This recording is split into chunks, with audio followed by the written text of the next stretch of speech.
3 local firms imported North Korean coal. Moon Jae-in government has laid bare the truth about allegations that North Korea exported coal to South Korea after transshipping it at Russian ports. 3 domestic trading firms brought in 35,038 tons of North Korean coal and pig iron worth 6.6 billion won, $5.86 million in 7 shipments between April and October last year. On Friday, the Korea Customs Service (KCS) announced the finding, an inconvenient truth that the Liberal administration had to accept belatedly after 10 months of investigation.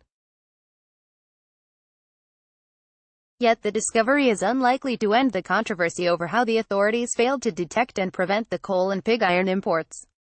Conservative opposition parties are calling for a National Assembly probe into the government's poor handling of the cases. The announcement shows the South's disdain for UN Security Council Resolution 2371 that was adopted in August 2017 to punish the North for test-firing intercontinental ballistic missiles. The resolution bans the Stalinist country from exporting coal, iron ore and other minerals. For starters, South Korea will inevitably lose its credibility in enforcing international sanctions. It should not have created any loophole in the sanctions regime. Regrettably, the South has emerged as a violator of the UN resolution. This might have negative implications for the denuclearization and peace process on the peninsula. The Seoul government should not dismiss the violations as only a simple scheme in which the domestic firms sought to profit from the illegal imports. The KCS referred the firms to the prosecutor's office for allegedly forging customs documents and bringing in North Korean materials. They were found to have transshipped the materials at Tomsk and other Russian ports, and to have manipulated documents to look as if the imports originated from Russia. Those firms should be subject to harsh punishment for violating the US-led sanctions. But the government should not close the case by holding only the importers culpable. It must try to find why it took such a long time for the KCS to conclude its investigation after getting tips from the US. Last October, the authorities need to take punitive action against anyone found responsible for the failure to detect the illegal activities as well as the delay in the probe.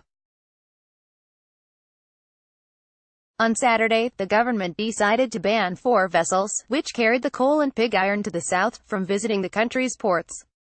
The ships are the Jinlong and the Shining Rich, both registered with Belize, the Sierra Leone-flagged Rich Glory and the Panama-registered Sky Angel. It is necessary to prepare for possible independent U.S.